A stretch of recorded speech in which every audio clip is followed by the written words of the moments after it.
Já estamos de volta com o Direto do Plenário, com imagens agora deste exato momento, ao vivo, com a entrada dos ministros no plenário do Supremo Tribunal Federal. O ministro Luiz Fux presidindo a sessão presencial e também utilizando-se tecnologia para sustentações orais, e também alguns ministros que já apresentam as suas respectivas participações por meio digital também, dentro desse período, dessa realidade que nós vivemos hoje em dia. A expectativa é justamente de 3 processos, o primeiro deles, a DPF 188, da qual falamos agora no início do nosso programa de hoje, também agora já a entrada do Procurador-Geral da República, para que tenhamos o chamamento, a leitura da ata da sessão anterior, avisos gerais eventualmente, e o início da sessão ao vivo, direto do plenário. Boa tarde, Cássio. Boa tarde, como é que você está? Tudo bem? Tudo bom? Estou fora. Está transmitindo, tá? Avisa eles. Boa tarde, já estamos em transmissão. Muito boa tarde, senhoras ministras, senhores ministros. Gostaria de saudar a senhora ministra Rosa Weber, vice-presidente, a senhora ministra Carmen Lúcia, nossa decana, saudar o ministro Gilmar Mendes, nosso decano, ministro Ricardo Lewandowski, ministro Dias Toffoli, ministro Luiz Roberto Barroso, está aqui no nosso virtual, ministro Luiz Edson Fachin, ministro Alexandre Moraes, ministro Cássio Nunes Marques. Por enquanto, eu recebi uma informação do ministro André que parece que ele testou positivo, ele mandou uma comunicação nesse sentido a mim. De qualquer maneira, eu não votaria presencialmente. Queria também fazer uma saudação especial ao doutor Augusto Brandão de Aras, nosso Procurador-Geral da República. Senhores ministros, nós aqui vamos anunciar a arguição de descumprimento do preceito fundamental 188, da relatoria de Sua Excelência, o ministro Edson Fachin. Esse processo ele se iniciou no plenário físico e depois ele foi para o plenário virtual. O ministro Marco Aurélio consignou o seu voto, então essa questão fica, esse voto dele permanece de acordo com o que resolvemos na última sessão. Agora, há uma metodologia também prática, porque os demais ministros votaram no plenário virtual, sendo certo que houve um destaque do ministro Gilmar Mendes. Então, como já houve sustentação oral, Sua Excelência, o relator já manifestou o seu voto, e houve apenas o pedido de destaque do ministro Gilmar Mendes, que nós vamos ouvi-lo, sendo certo que é possível qualquer integrante da Corte manifestar uma opinião diversa daquela que manifestara no plenário virtual, eu indago de Vossas Excelências, já considerando o voto do ministro Marco Aurélio dado no plenário virtual. Um momentinho que a ordem dos trabalhos me perdoe e fica com o presidente. Nós, então, já nos pronunciamos no plenário virtual. Então, eu indagaria se o ministro... Eu indagaria dos presentes se mantém o voto proferido no plenário virtual, porque isso agiliza sobremodo a nossa pauta e já manifestamos ponto de vista. Então, eu pergunto se os senhores reiteram os votos que já foram proferidos. Senhor presidente, muito brevemente, completando Vossa Excelência... Com a palavra, ministro Luiz Edson Fachin.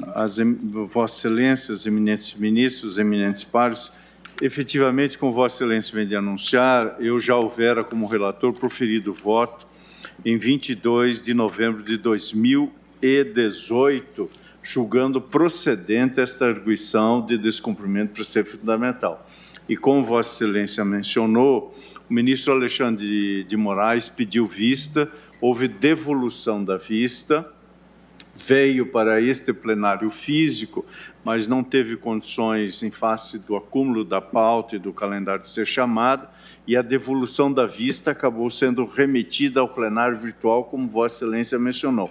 Lá, manifestaram os votos, eis que Sua Excelência, o ministro Alexandre Moraes, divergia do voto que proferia como relator, manifestaram os votos Suas Excelências, o ministro Ricardo Lewandowski, Vossa Excelência, o ministro Luiz Fux, acompanhando a divergência do ministro Alexandre de Moraes, e, além do voto do eminente ministro Marco Aurélio, acompanharam o meu voto as eminentes ministras Carmen Lúcia e Rosa Weber.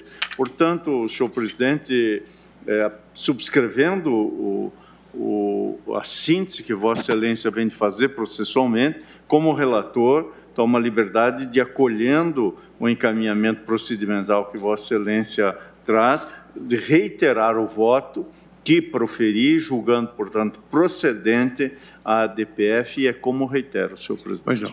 Eu só queria, porque no afã de agilizar os trabalhos, eu queria, após o cumprimento que fiz, abrir a sessão, que eu não sei exatamente qual é o número.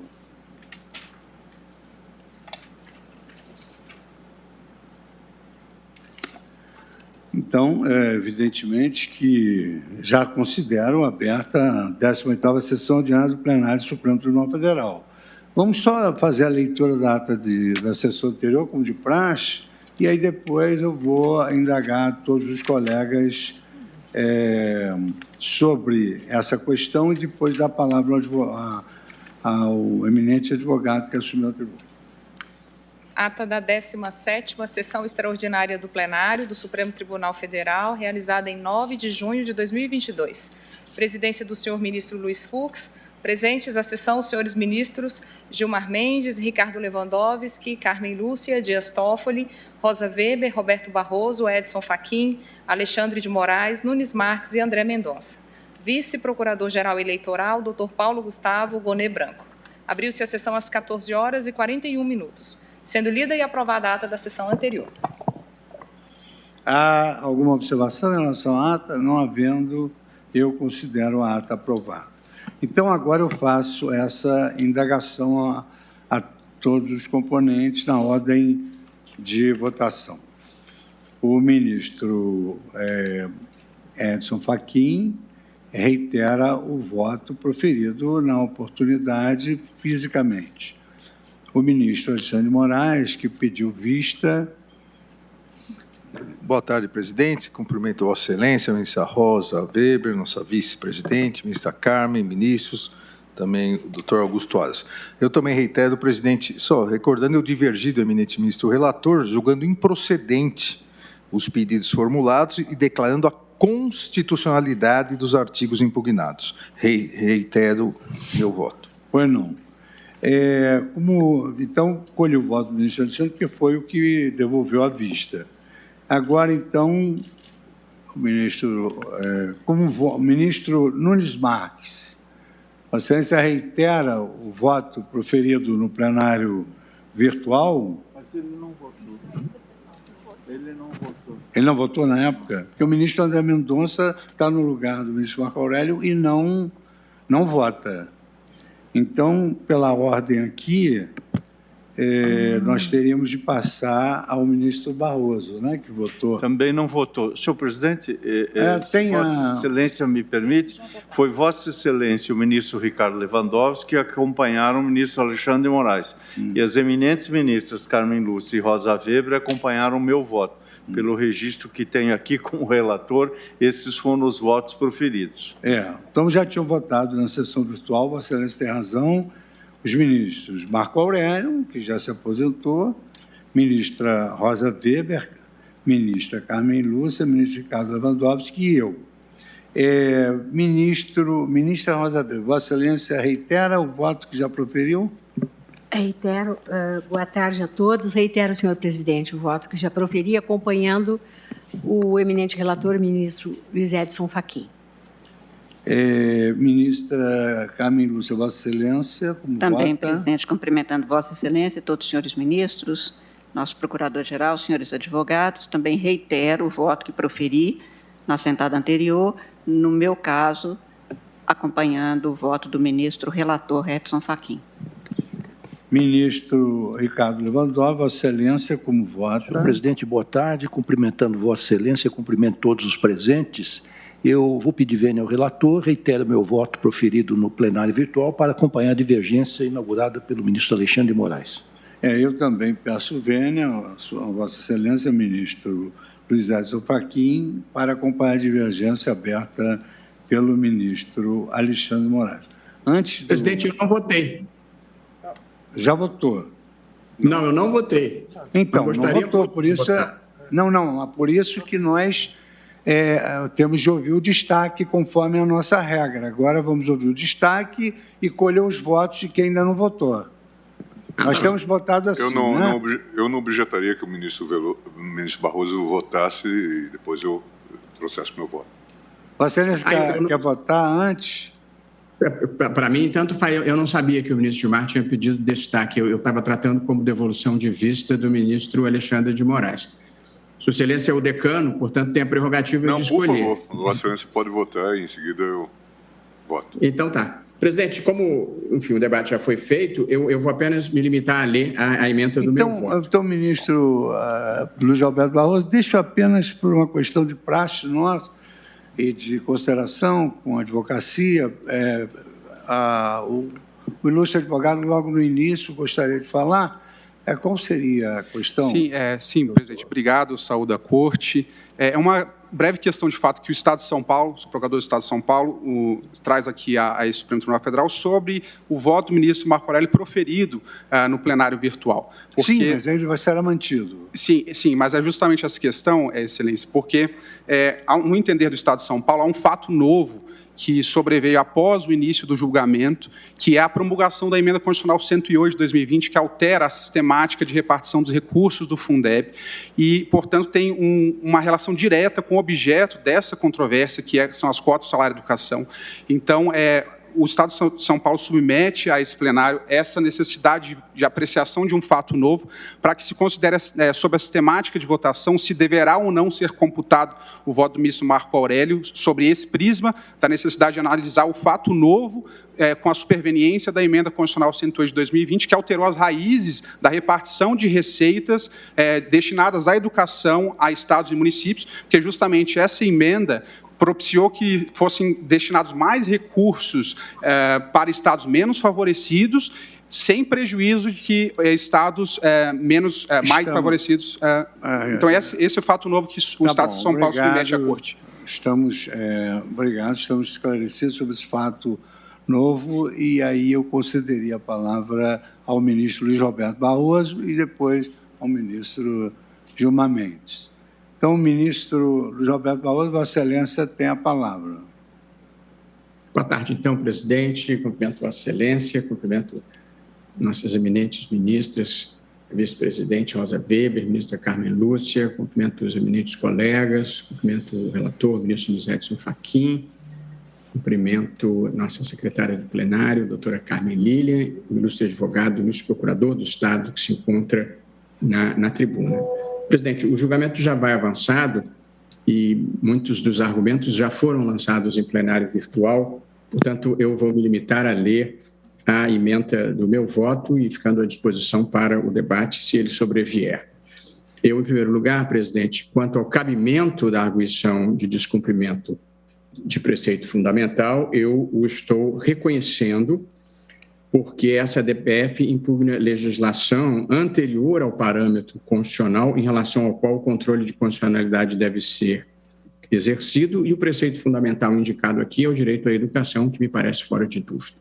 Portanto, eu conheço da DPF, como já fizeram os demais, e digo o seguinte: a emenda constitucional número 53 de 2006 estendeu a destinação da contribuição ao salário educação à educação básica e constitucionalizou a distribuição de cotas estaduais e municipais, deixando expresso como único critério a distribuição proporcional ao número de alunos matriculados. Portanto, nós estamos lidando aqui com uma emenda constitucional superveniente à legislação infraconstitucional anterior. A legislação infraconstitucional anterior à emenda constitucional previa como critério de distribuição da contribuição entre os entes a origem da arrecadação realizada em cada estado e no Distrito Federal. Essa previsão, na minha visão, não atende à alteração constitucional, pois aprofunda as desigualdades regionais, mitiga o direito ao acesso à educação e é lesiva ao Pacto Federativo. Portanto, nós tínhamos um critério anterior, um critério legal, que previa a origem dos recursos do salário e educação como o critério distributivo, de modo que, de certa forma, você devolvia para o estado em que foi arrecadado. Sobreveio uma emenda constitucional para mudar esse critério e para beneficiar os estados menos favorecidos e estabeleceu como critério o número de alunos e, portanto, o número de matrículas e não mais a origem do recurso. Me parece que esta é uma determinação categórica da emenda constitucional. Sendo inconteste a natureza jurídica tributária da contribuição social, é necessário que ela atenda a uma finalidade específica. No caso do salário e educação, a finalidade da contribuição está presente na Constituição, no artigo 212, quando se verifica a destinação do produto da arrecadação à educação básica pública, a ser distribuída a estados e municípios, e aqui muito importante, proporcionalmente ao número de alunos matriculados na educação básica nas respectivas redes públicas de ensino. Portanto, para atender ao propósito redistributivista da Constituição e de eliminação das desigualdades regionais, uma emenda constitucional mudou o critério para não privilegiar os estados mais favorecidos, que arrecadam mais, mas sim privilegiar os estados que têm maior número de matrículas. Portanto, uma emenda constitucional que teve uma finalidade redistributiva inequívoca. E não sendo a emenda constitucional inconstitucional, esse é o critério que, com todas as vênias e respeitando os entendimentos contrários, me parece que deve ser seguido.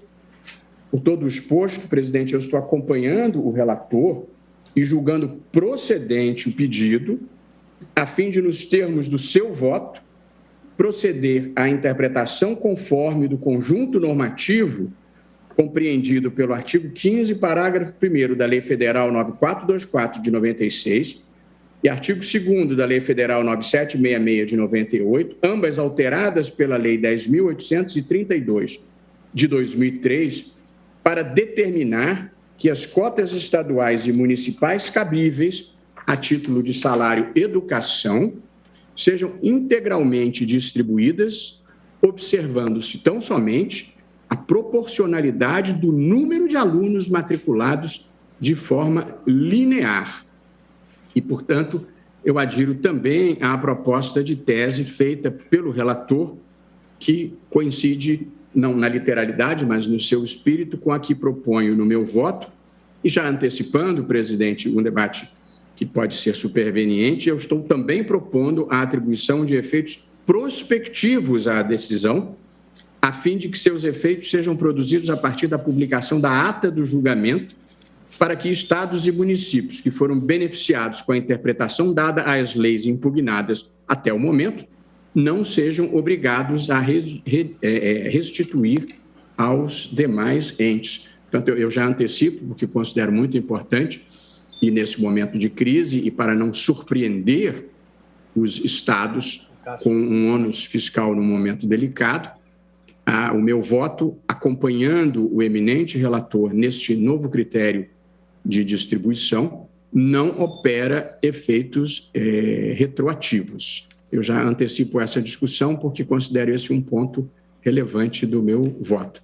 De modo, presidente, pedindo todas as vênias, eu acho que a emenda constitucional número 53 de 2006 estabeleceu um critério que me parece inequívoco e determinante, ao qual nós estamos vinculados, e por essa razão penso que a legislação anterior, que previa critério dissonante, não pode prevalecer.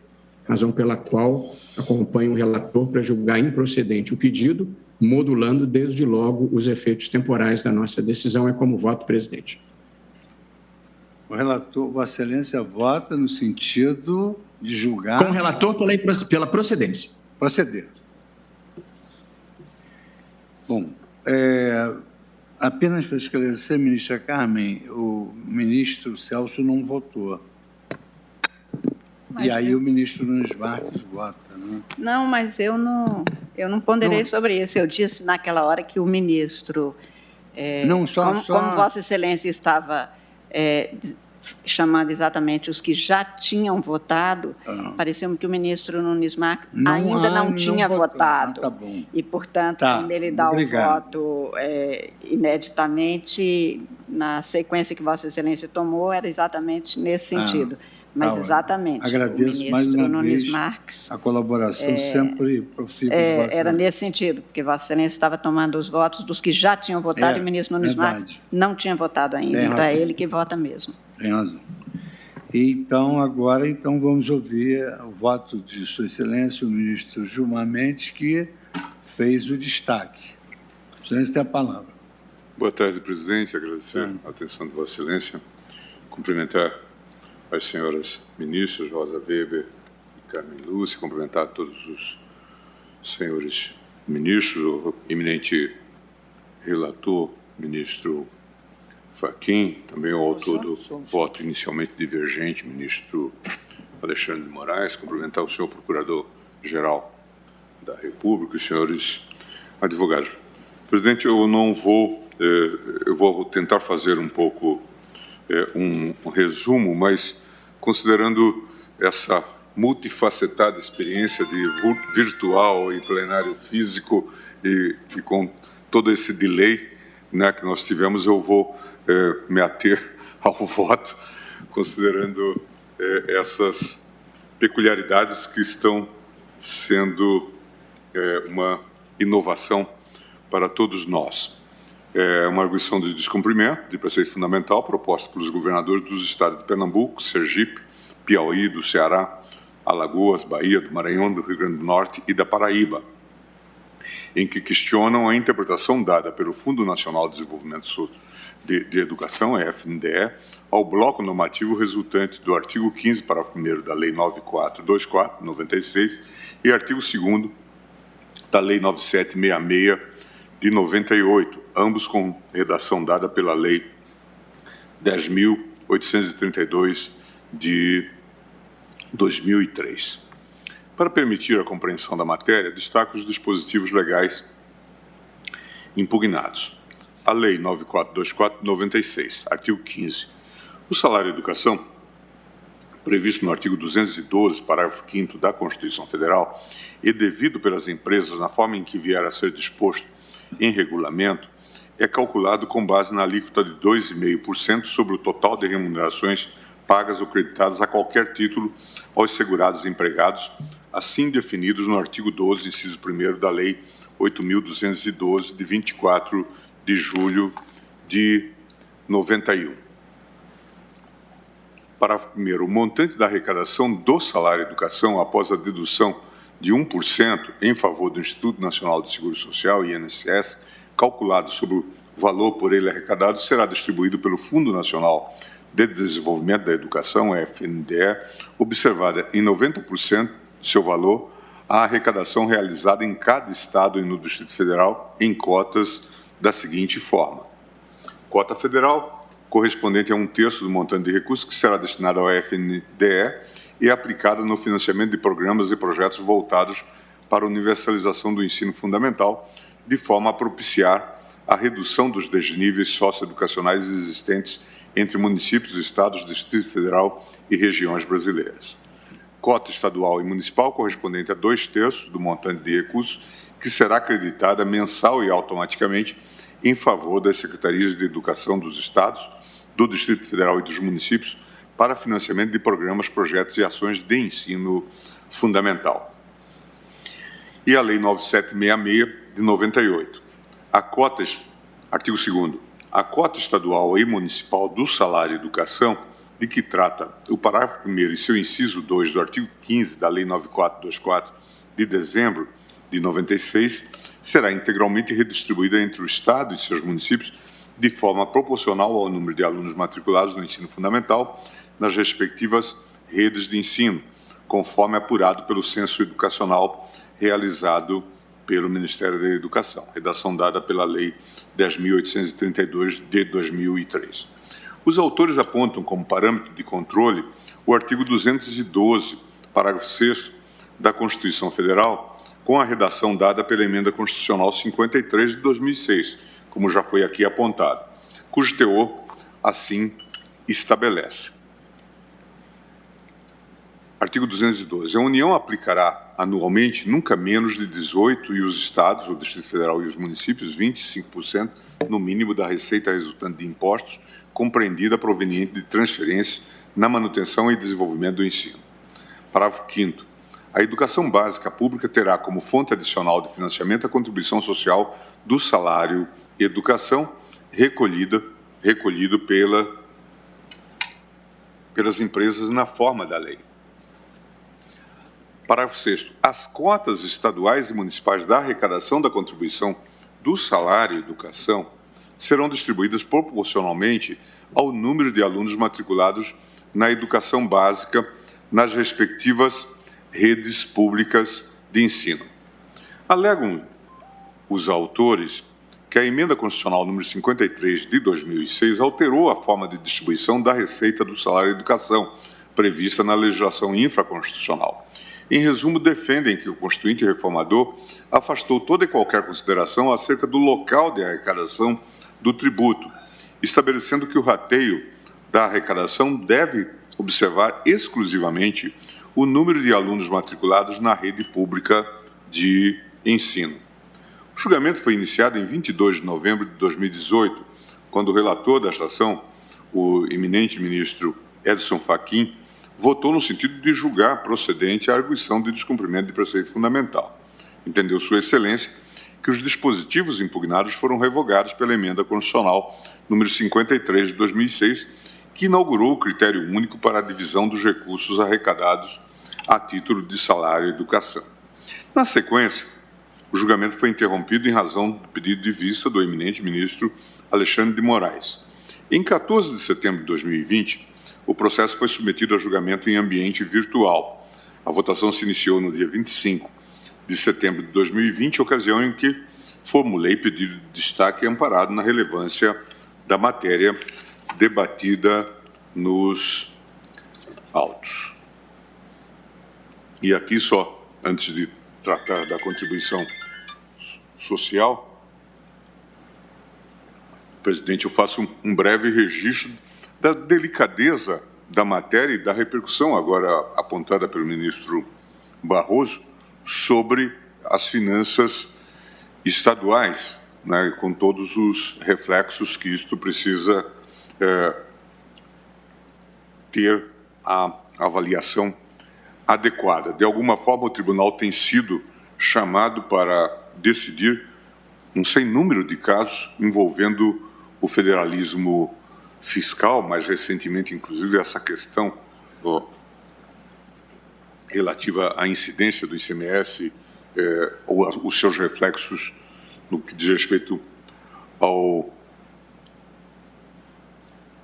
preço dos combustíveis, e eu fico assim um tanto quanto preocupado. Eu já lembrei aqui no plenário que, de alguma forma, com essas reformas pontuais, nós podemos estar, às vezes, operando como aquele célebre personagem de Monteiro Lobato, ministra Carmen, o Américo Pisca-Pisca, que se incomodava muito com o fato de que havia desproporções na natureza e decisões não adequadas por parte do criador. A jabuticaba, a jabuticabeira, uma árvore frondosa, abrigava pequenos frutos, né, de jabuticaba, e as abóboras estavam naqueles fios, né? E ele dizia, poxa, seria mais adequado que as abóboras estivessem na jabuticabeira, e assim ia dando aso a essa faina reformista.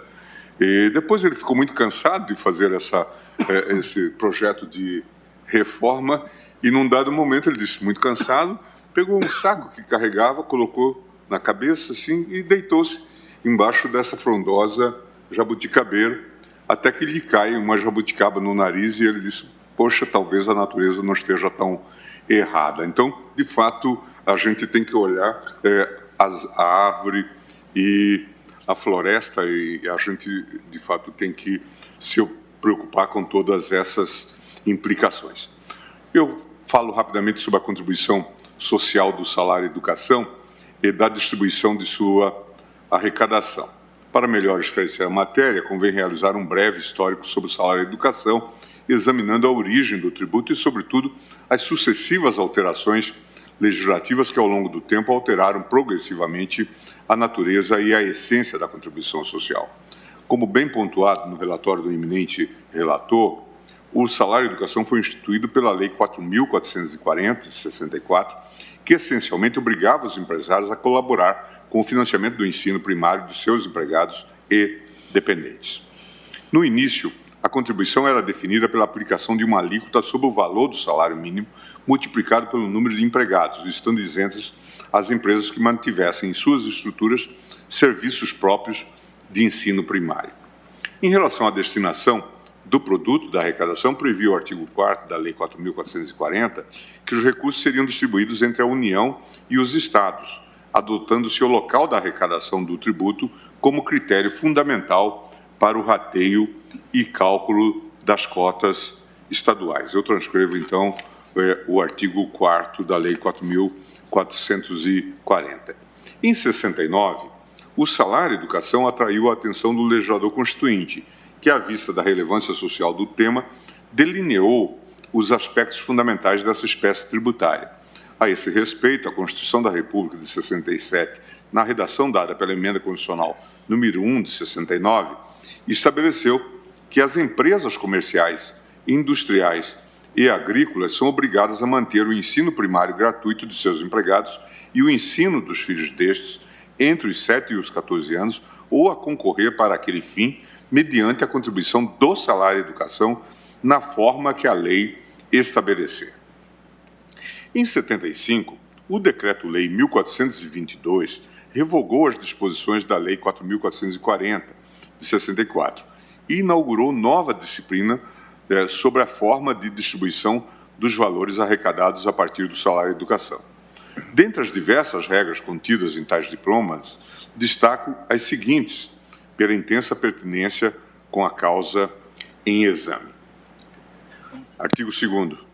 O montante da arrecadação do salário-educação em cada Estado e território e no Distrito Federal, depois de feita a dedução prevista no parágrafo 3º deste artigo, será acreditado pelo Banco do Brasil, S.A., em duas contas distintas. 2/3 em favor dos programas de ensino de primeiro grau, regular e supletivo, no respectivo Estado, território ou Distrito Federal. 1/3 em favor do Fundo Nacional de Desenvolvimento da Educação. Segundo a nova legislação, portanto, esta do Decreto-Lei de 75, fazia-se uma dedução de 1% a título de taxa de administração que era retido pelo então INPS. E, em seguida, destinavam-se 2/3 dos valores de programas de ensino de primeiro grau, regular e supletivo no respectivo Estado, território ou Distrito Federal e 1/3 no Fundo Nacional de Desenvolvimento da Educação. Possível ao estabelecer que o montante da arrecadação do salário-educação em cada Estado, território no Distrito Federal seria distribuído no respectivo Estado, território ou Distrito Federal, a legislação fundamentalmente carimbava as cotas estaduais em benefício dos Estados-membros onde foram arrecadadas. Estabeleceu-se, portanto, vínculo indissociável entre a forma de distribuição da receita e o local de arrecadação do tributo. Nessa conjuntura, A estrutura normativa esculpida pelo legislador ditava uma lógica inequívoca para a cobrança do salário e educação. Cabia ao empresário a manutenção das estruturas educacionais próprias, visando ao fornecimento de educação primária gratuita aos filhos de seus empregados. Alternativamente, a empresa poderia transferir esta responsabilidade aos entes públicos, hipótese em que seria obrigada a contribuir financeiramente para a manutenção da estrutura local da rede pública de ensino. Observe-se com nitidez que tanto a Lei 4.440 de 64 quanto a Emenda Constitucional número 1 de 69 estabeleceram que as empresas deveriam cooperar ativamente com os governos estaduais ou locais no que toca ao fornecimento de educação primária para os filhos de seus empregados. Havia, portanto, uma relação lógica e um elo normativo entre a cobrança do tributo e o custeio da rede pública local de ensino. Daí porque não causava espécie, por mais que se tratasse de um tributo instituído pela União, que o legislador tem optado por repassar os recursos recolhidos a título de salário e educação dentro das fronteiras estaduais. Em razão das origens históricas e do arquétipo legal do salário e educação, era natural e esperado que o local de arrecadação fosse considerado critério princípio de distribuição da receita oferida pela cobrança do tributo em detrimento do espraiamento dos recursos por todo o território nacional. Essa concepção inicial, que permeou a gênese do salário e educação, foi integralmente acolhida pela Constituição de 88, que em seu artigo 212, parágrafo 5º, reafirmou o seu caráter de fonte adicional de financiamento da educação básica.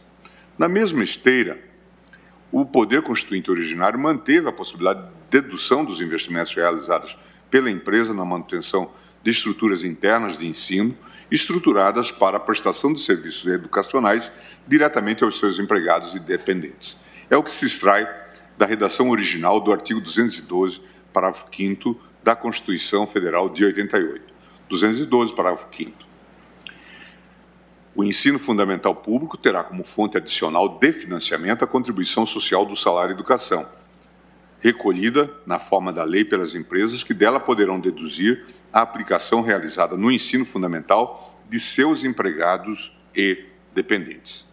Em sua redação primitiva, porém, o dispositivo constitucional nada mencionava sobre o modo e os critérios de distribuição da receita tributária, que permaneceram regidos pela legislação infraconstitucional.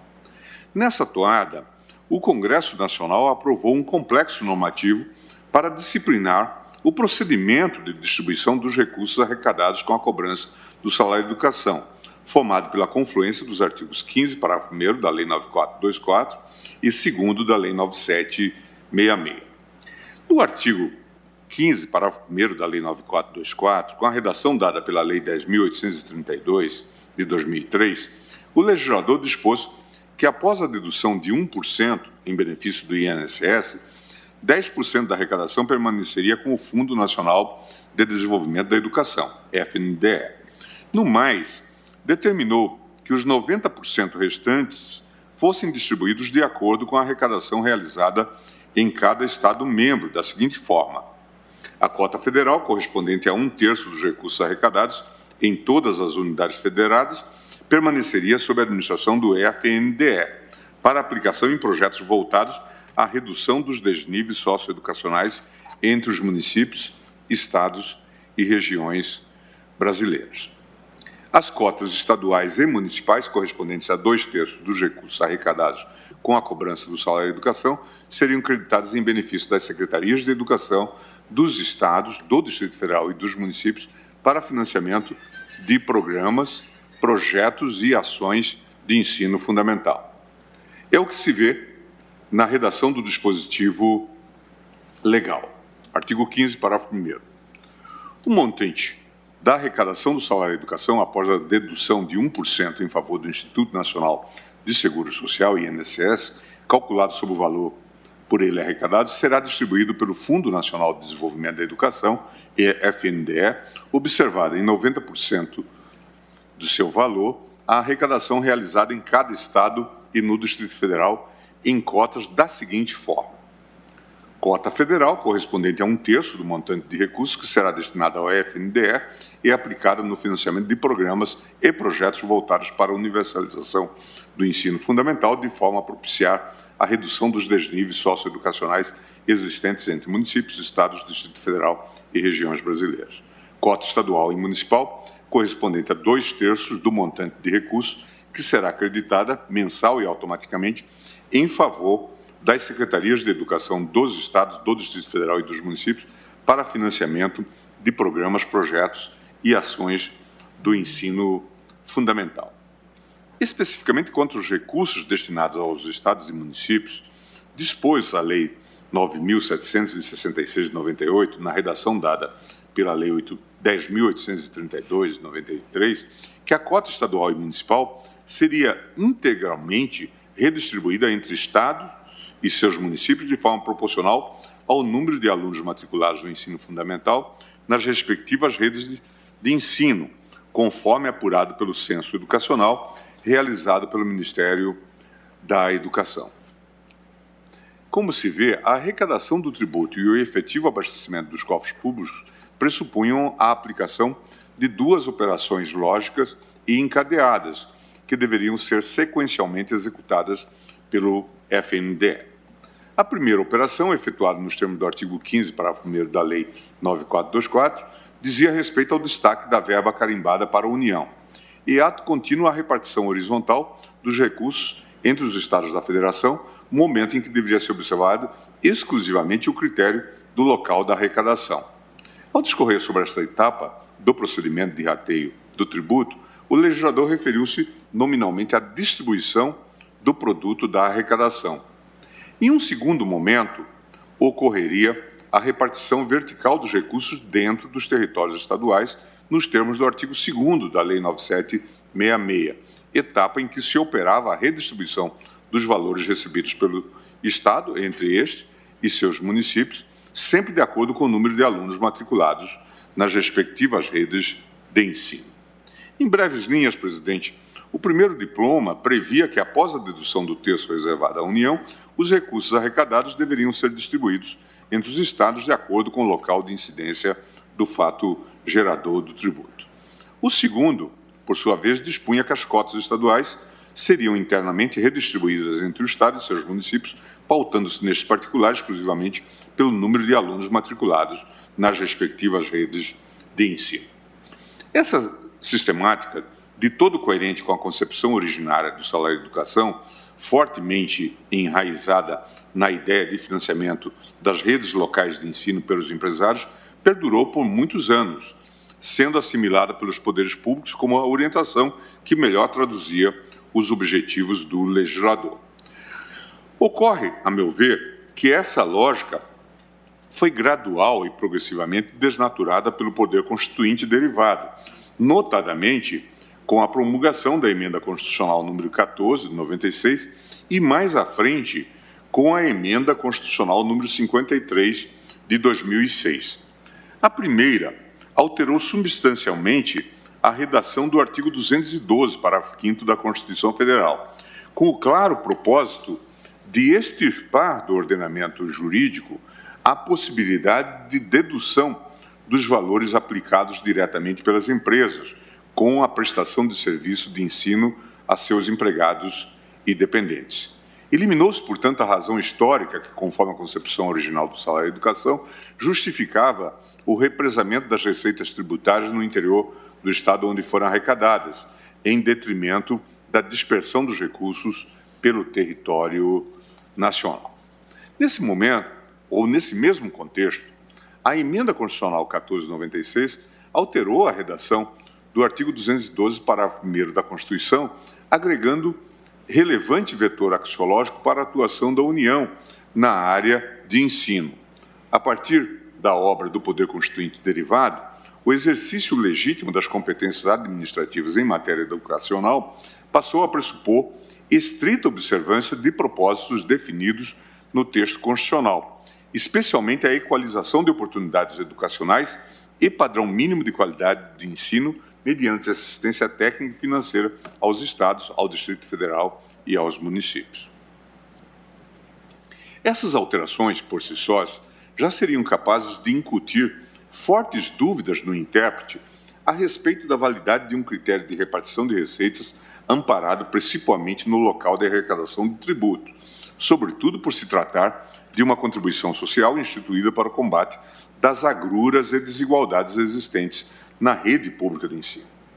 De fato, como bem destacado pelo eminente relator, soa ilógico, para não dizer arbitrário ou discricionário, permitir que um recurso federal vocacionado à equalização de oportunidades educacionais possa ter destinação proporcional à capacidade arrecadatória de cada ente subnacional.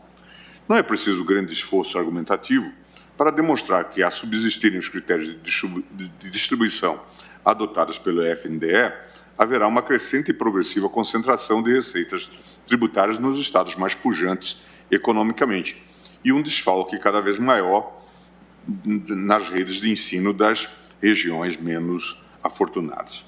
A propósito, dados constantes de memoriais entregues pelo Estado do Piauí e do Maranhão evidenciam que as desigualdades na distribuição dos recursos do salário e educação vêm efetivamente aumentando. Cite-se como exemplo o Estado do Piauí, em que o número de matrículas no ano de 2017 foi de 235.701 matrículas, tendo recebido por aluno o valor de R$ 100,45. Paradoxalmente, houve 289.366 matrículas no ano de 2018, enquanto que o valor por aluno foi reduzido a 88,36 centavos.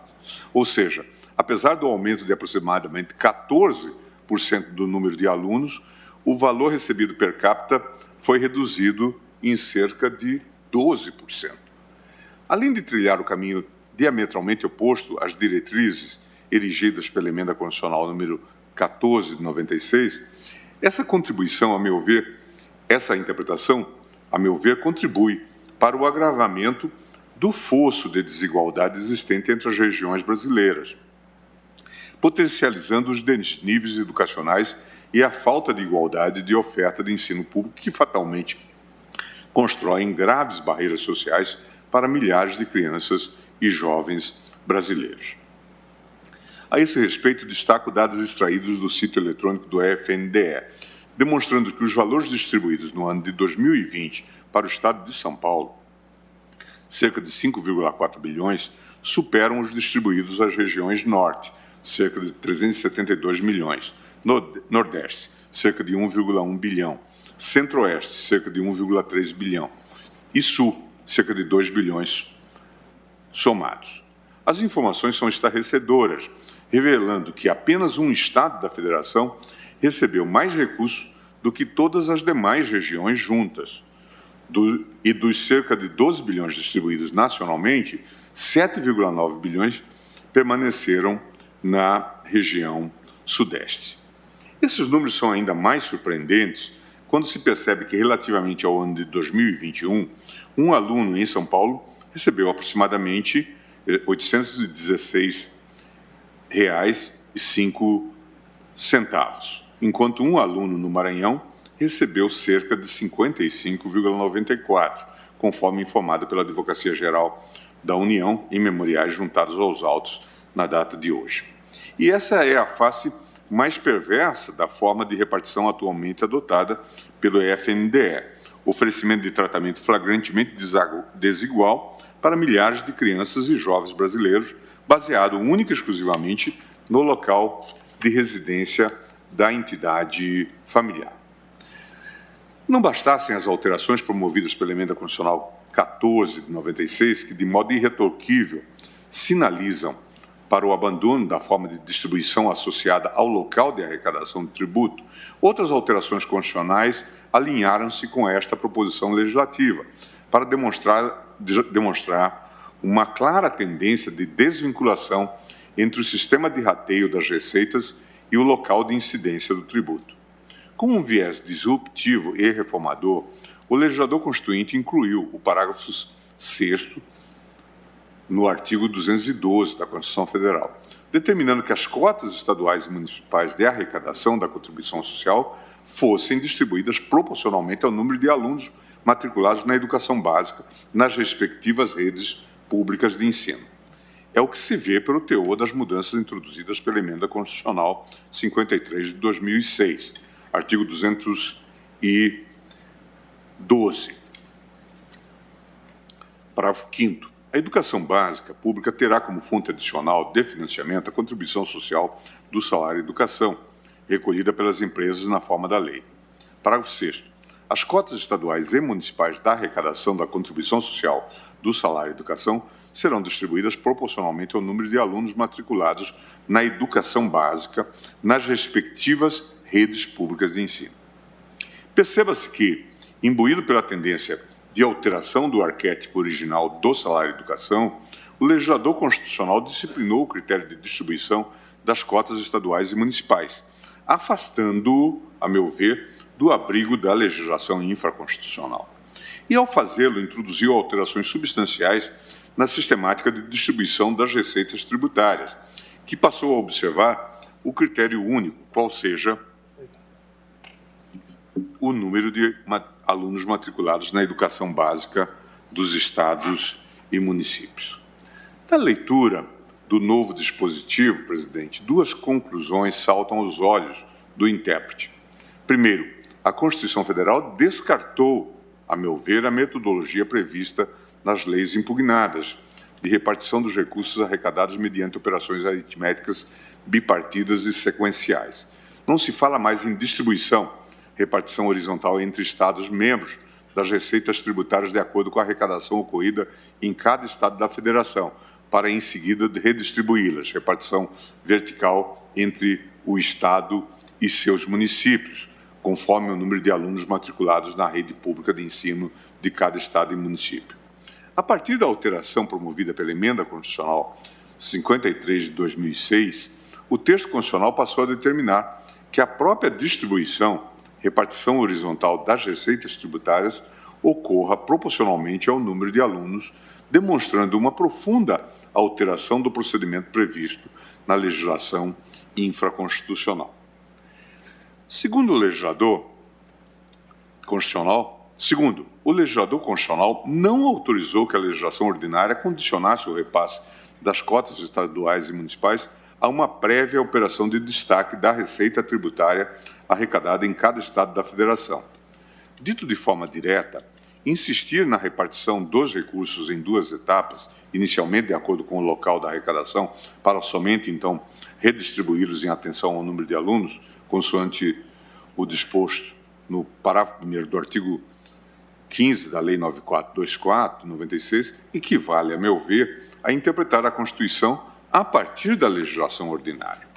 Com todas as vênias devidas, compreendo que incorre nessa inversão uma das teses deduzidas pelos amici curiae, aquela no sentido de que, por meio da aprovação da Emenda Constitucional número 53 de 2006, o Congresso Nacional não objetivou alterar a sistemática tradicional de repartição das receitas do salário e educação, mas apenas constitucionalizá-la. Ora, não desconheço que a melhor doutrina compreende que o Instituto da Interpretação conforme a Constituição traduz espécie, variante ou subdivisão da interpretação sistemática. Esse matiz sistemático da interpretação conforme, entretanto, não é um fim em si mesmo, ao contrário, é funcionalmente orientado a garantir a supremacia da Constituição, seja em termos negativos, eliminação de normas contrárias à Constituição, descrita pela figura do legislador negativo, seja em termos positivos, tarefas de recomposição interpretativa e de integração normativa de ordenamento jurídico. De todo modo, tanto a doutrina quanto a prática da jurisprudência das Cortes Constitucionais pontificam em uníssono a impossibilidade de a legislação ordinária servir de padrão de conformidade da norma constitucional, o que, sem dúvida, comprometeria a própria ideia reitora do constitucionalismo. Cito autores nesse sentido. Tudo isso, presidente, para assentar que, se antes havia uma relação direta entre a arrecadação de cada ente e o respectivo recebimento a título de repasse, Hoje, esta lógica não mais encontra guarida, a meu ver, no texto constitucional. As emendas constitucionais número 14, de 96, e 53, de 2016, progressivamente alteraram a forma de divisão dos recursos do salário de educação, de forma que a divisão dos recursos espelhe o conteúdo normativo emanado dos objetivos da República Federativa do Brasil, artigo 3º da Constituição Federal. Ao fazê-lo, a nova sistemática de repartição das receitas tributárias prestigiou, a meu ver, e homenageou os direitos sociais básicos previstos na Constituição, demonstrando deferência aos objetivos fundamentais da República, como o dever de integração regional, o objetivo de universalização do ensino público e o dever de redução de desigualdades interregionais, tudo de forma a suplantar definitivamente as origens históricas do salário-educação e, principalmente, a forte vinculação que, segundo a concepção original do tributo, carimbava as cotas estaduais em benefício dos estados onde foram arrecadados. Por todo o exposto, compreendo que o parágrafo 6º do artigo 212 da Constituição, inserido pela Emenda Constitucional 53 de 2006, alterou a forma de repartição das cotas estaduais e municipais do salário e educação, ao estabelecer que a divisão ocorra proporcionalmente ao número de alunos matriculados nas redes públicas de ensino, o que conduz à incompatibilidade entre o parâmetro constitucional mencionado e os trechos dos dispositivos impugnados nesta ADPF. Tal compreensão, a propósito, é reforçada quando considerada à luz do federalismo, especialmente da própria ideia do federalismo cooperativo. Eu passo, então, um novo capítulo sobre o salário, educação e justiça fiscal. E digo o seguinte: é preciso notar que a distribuição dos valores arrecadados a título de contribuição do salário e educação traz consigo uma questão federativa que se agrava com o aprofundamento da heterogeneidade produtiva e logo arrecadatória dos entes federados. Como sabemos, e este tema tem retornado ao plenário com certa frequência, o desenvolvimento das tecnologias da informação acarreta, em grande medida, um incremento desproporcional do setor produtivo de determinados estados, que passam a concentrar a maior parte das receitas tributárias. Por consequência, também resta afetada a arrecadação. Daí termos tantas disputas relativas a ICMS, IPI e outras espécies tributárias ainda em aberto, revelando que, em muitos aspectos, o sistema tributário brasileiro apresenta certas disfuncionalidades e que reformas substanciais, tanto na incidência quanto na arrecadação e na distribuição das receitas tributárias, merecem ser discutidas no âmbito do Congresso Nacional. Nós já tivemos aqui, já faz algum tempo, um debate sobre o critério de distribuição, por exemplo, do FPE, Fundo de Participação dos Estados, em que dissemos que havia um quadro de inconstitucionalização. Nesse sentido, a contribuição do salário e educação deve servir como mecanismo de concretização do chamado federalismo cooperativo equilibrado. Como aduz o professor Heleno Taveira Torres, como o federalismo cooperativo equilibrado da Constituição de 88 caminha-se para uma melhor estabilidade nas relações entre suas unidades, com vistas a implantar uma cooperação efetiva, redução de desigualdades e desenvolvimento sustentável. Mas ainda há muitos entraves a serem superados, normalmente quanto ao financiamento estatal. Nossa Constituição financeira, prossegue Heleno, como dito antes, adota um modelo aperfeiçoado de federalismo cooperativo com competências, fontes para a instituição de tributos pelas unidades do federalismo e distribuição do produto arrecadado dos impostos entre as unidades de menor capacidade econômica, mediante atribuição direta, segundo percentuais previamente designados na própria Constituição e indireta por fundos ordenados por critérios determinados em lei complementar. Assim, no federalismo fiscal cooperativo brasileiro, Constituição financeira e Constituição tributária confluem para assegurar não apenas a continuidade do Estado, mas a realização dos seus objetivos e fins constitucionais do Estado Democrático de Direito no equilíbrio que a Constituição pretende concretizar. Isso está em direito constitucional financeiro, teoria da Constituição financeira. Assim, de modo como está concebido pela Constituição, digo eu, o salário-educação deve atuar, deve agir como instrumento de justiça fiscal, não entre o fisco e o contribuinte, como normalmente se apregoa, mas entre os entes federados, o que, em última análise, também reflete na esfera jurídica dos contribuintes em geral, nacionalmente considerados. Não poderia ser de outra forma, tendo em vista que o próprio fim almejado pelo Constituinte com a criação do salário-educação foi o de dotar o federalismo cooperativo brasileiro de mais um instrumento apto a promover o desenvolvimento equilibrado e harmônico do país, combatendo os desníveis educacionais e a falta de igualdade de oferta e de ensino público. Perceba-se que o salário-educação tem natureza jurídica de contribuição social, cuja competência para a instituição é exclusiva da União. Assim, não me parece razoável defender que caberia ao ente federal ampliar as desigualdades regionais no que se refere ao ensino básico fornecido pelos estados e municípios brasileiros.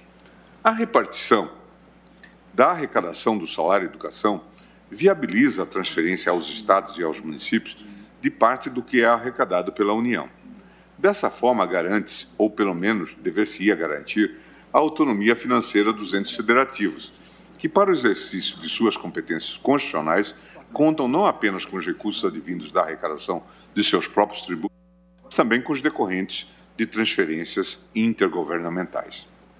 Nessa linha de raciocínio, para além da expressa dicção constitucional no sentido de que as cotas estaduais e municipais do salário-educação sejam calculadas à luz do número de alunos, outras normas constitucionais reforçam a ideia de justiça fiscal na repartição de receitas e na aplicação dos recursos.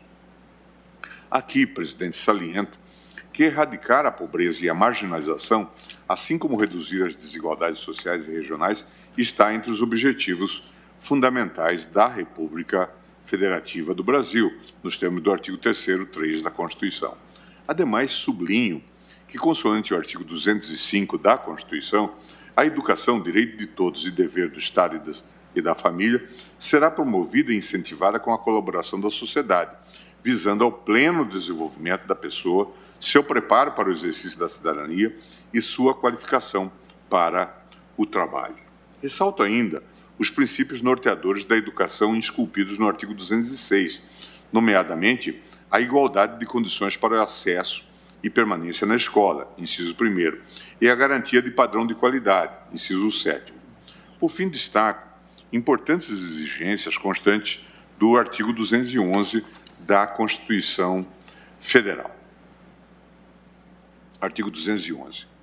A União, os Estados, o Distrito Federal e os municípios organizarão, em regime de colaboração, seus sistemas de ensino.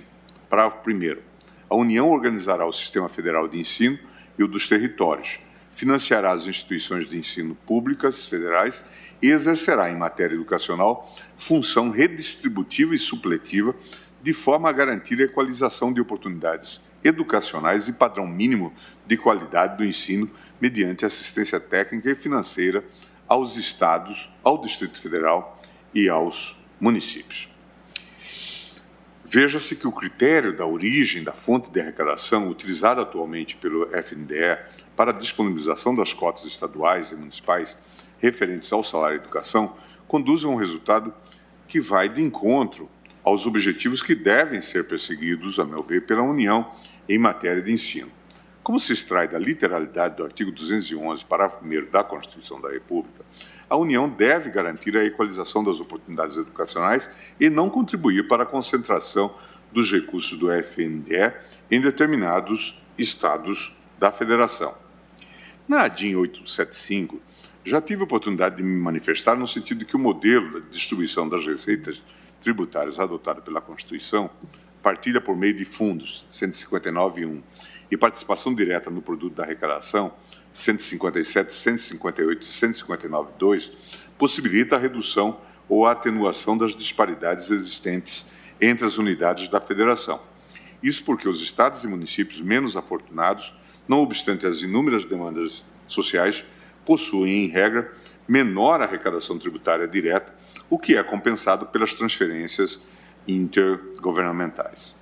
Se mantido em nosso país o modelo próprio do federalismo clássico, dual federalismo, segundo o qual as unidades federadas deveriam se manter exclusivamente com o produto da arrecadação dos tributos de sua própria competência, o fosso socioeconômico entre os entes federativos apenas se aprofundaria e não restaria atendida à exigência contida na parte final do artigo 3º da Constituição Federal. Em uma federação, é inaceitável que a distribuição desproporcional de recursos inviabilize o atendimento de necessidades básicas das populações localizadas em estados ou municípios que ostentam economias menos pujantes e, por conseguinte, apresentam dificuldades para a arrecadação de tributos. Os sistemas de partilha e de transferência são, portanto, fundamentais para as finanças estaduais e municipais, devendo operar de forma redistributiva como variáveis de fecho no processo de distribuição de recursos públicos entre os entes federados.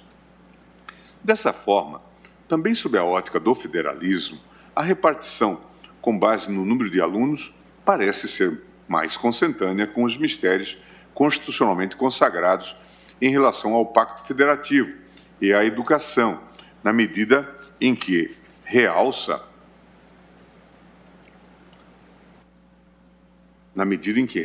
a pessoa, o destinatário do recurso, e não a simples arrecadação. O critério constante do parágrafo 6º do artigo 212 da Constituição se coloca, portanto, como ferramenta redistributiva e equalizadora da educação em nível nacional, conduzindo a uma progressiva eliminação das agruras identificadas na rede pública de ensino de determinados estados da Federação. Eu passo, então, presidente, anotando algo que já foi por mim mencionado, que a mudança eventual de leitura ou de interpretação tem sérias consequências, e daí a necessidade de, eventualmente, cogitarmos de, se for o caso, de uma modulação de efeitos. E digo o seguinte, mesmo entendendo que a melhor interpretação a ser seguida, no caso concreto, é no sentido de acolher a presente ADPF, deve-se reconhecer que a prática historicamente adotada pela União é no sentido de distribuir as receitas do salário de educação com base na arrecadação e, em seguida, redistribuir as cotas estaduais com base na quantidade de alunos matriculados nas redes públicas de ensino estaduais e municipais. É relevante destacar que a decisão tomada por esta Corte não tem, infelizmente, como refazer o passado. Em sendo assim, diante das consequências fiscais da eventual procedência desta ação, penso que é o caso de modular os efeitos da presente decisão. Talvez até o ideal tivesse sido, se nós estivéssemos ainda no plano legislativo, que esse debate tivesse sido travado em termos até de uma graduação com normas de transição para que houvesse uma mudança de sistema a partir de uma devida gradação.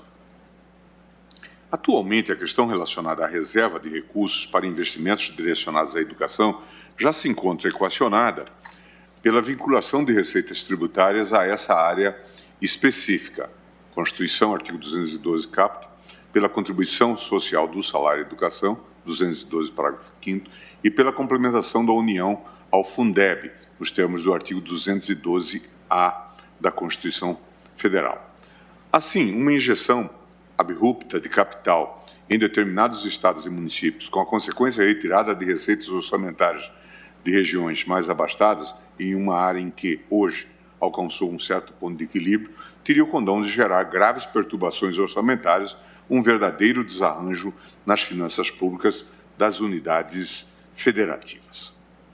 Ademais, as verbas repassadas aos estados e municípios que mais arrecadaram já foram direcionadas às respectivas áreas de educação, de modo que sua restituição traria graves dificuldades financeiras aos entes públicos envolvidos. A esse respeito, lembro que a função dos tribunais constitucionais é zelar pela estabilidade da ordem jurídica, pela promoção da segurança jurídica em sua vertente de cognoscibilidade do direito, sem descurar dos superiores interesses do Estado.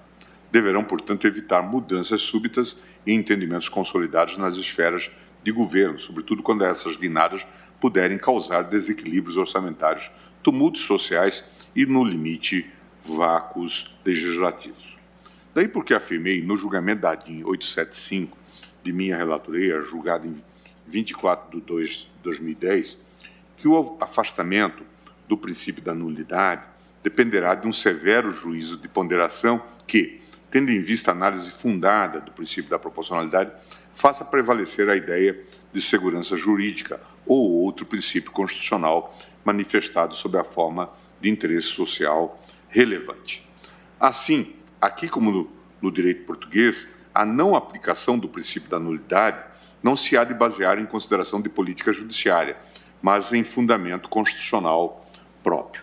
Eu cito o autor bastante conhecido, professor Rui Medeiros, professor português.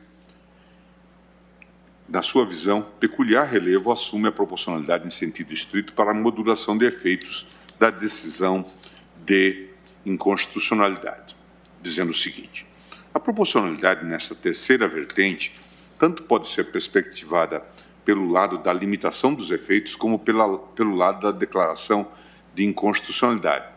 Tudo se reconduz, neste segundo caso, a saber se, à luz do princípio da proporcionalidade, as consequências gerais da declaração de inconstitucionalidade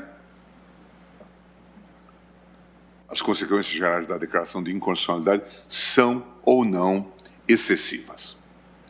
Impõe-se, para o efeito, ponderação dos diferentes interesses em jogo e, concretamente, o confronto entre interesses afetados pela lei inconstitucional e aqueles que, hipoteticamente, seriam sacrificados em consequência da declaração de inconstitucionalidade com eficácia retroativa e repristinatória. É preciso acrescentar, diz ainda Rui Medeiros, que o Tribunal Constitucional deve declarar a inconstitucionalidade com força obrigatória, geral e eficácia retroativa e repristinatória, a menos que uma tal solução envolva o sacrifício excessivo da segurança jurídica, da equidade ou de interesse público de excepcional relevo. No caso em discussão, não há dúvidas de que a alteração da sistemática de repartição de receitas do salário e educação fatalmente causará impactos orçamentários de relevo, obrigando os Estados-membros a reformularem a programação orçamentária na área de educação. E, em se tratando de uma área extremamente sensível, que impacta diretamente na qualidade do ensino público oferecido à população brasileira, é necessário cautela ao implementar mudanças durante o exercício financeiro em curso. A essas preocupações se acrescem os prejuízos sociais e econômicos causados pela pandemia da Covid-19, que tem obrigado os gestores públicos a enfrentarem uma crise humanitária de gravidade ímpar, implicando dificuldades adicionais para a manutenção de equilíbrio fiscal e para a prestação ininterrupta de serviços públicos essenciais, especialmente no âmbito da saúde pública. Assim, firme na necessidade de garantir um mínimo de previsibilidade para os gestores públicos e de assegurar a estabilidade das relações sociais, considero que as normas impugnadas devem ser preservadas pelo menos por 2 exercícios financeiros completos até dezembro de 2024, lapso temporal razoável dentro do qual os Estados podem adequar o planejamento orçamentário à luz do entendimento que venha a ser firmado pelo Supremo Tribunal Federal, se for essa a hipótese. Por isso estou, presidente, acompanhando o eminente ministro relator, julgando procedente à ADPF, a fim de conferir interpretação conforme a Constituição aos artigos 15, parágrafo 1º da Lei 9424, 96 e 2º da Lei 9766 de 98.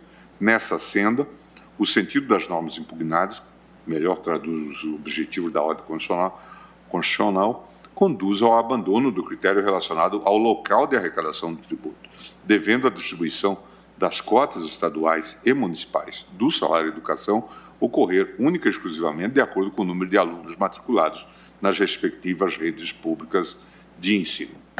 E já me manifesto, se for o caso, pela modulação dos efeitos da presente decisão, preservando a atual sistemática de distribuição das receitas tributárias por 2 exercícios financeiros completos até dezembro de 2024. É como voto, presidente. Eu vou, no passado intervalo, eu vou colher os votos do ministro Nunes Marques e Dias Toffoli, mas já adiantando que eu aderir a essa proposta de modulação do ministro Gilmar Mendes. Então, eu vou suspender a sessão pelo tempo regimental e voltamos para colher os 2 votos remanescentes.